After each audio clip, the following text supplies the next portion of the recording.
अगर किसी घरों में सालों से कोई इंसान नहीं रह रहा हो तो ऐसे घर को प्रेत बाधित घर माना जाता है, क्योंकि उस घर में ऐसा कोई वाक्य हुआ होगा जिसकी वजह से उस घर में कोई बस नहीं सका होगा।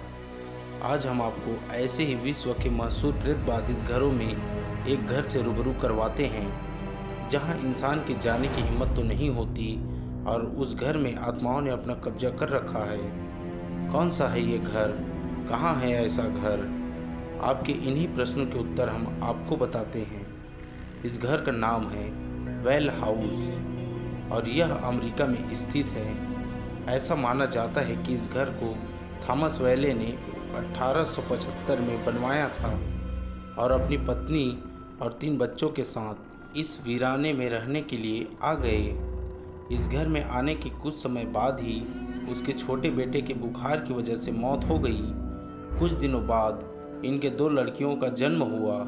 थोड़े दिनों में उसकी पत्नी की भी बीमारी में मौत हो गई। उसके बाद थॉमस के सबसे बड़े बेटे ने एक लड़की से शादी की और फिर तलाक हो गया। इस सदमे में एक एक करते 1961 तक थॉमस की मौत के साथ पूरा परिवार खत्म हो गया।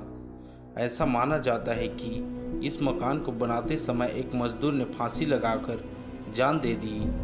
सूर उसकी आत्मा यहाँ घूमती थी। वेले परिवार को इस बात का पता होने के बावजूद यहाँ रहने को वो आए और मौत के काल में समा गए। अब उनके पूरे परिवार की आत्माएं इस घर में रहती है। इस कारण अब तक इस घर में कोई नहीं रह सका। इस घर के बारे में गहन अध्ययन करने के लिए घोस्ट हंटर्स की टीम यहाँ आई थी। वो जब रात को 12 बजे के बाद जब इस घर में आए तो उन्हें उस घर में किसी के आभास और स्पर्श को महसूस किया। उन्हें बालों से ढके चेहरे दिखाई दिए जो एकदम गायब हो जाते थे। शीशों पर एकदम ताज़ा खून के धब्बे दिखाई दिए और भी ऐसे कई तथ्य थे जिनसे इस घर को प्रेत बाधित मानना पड़ा। अमेरिकन सरकार ने इस घर को म्यूजियम में बदल दिया और यहाँ आने वाले लोगों को रूहों की मौजूदगी का एहसास करवाया। तो मित्रों, किस तरह ऐसे कई घर आपके पूरे विश्व में मिल जाएंगे जो आज भी सालों से बंद पड़े हैं और उनके पीछे छुपी है एक कहानी।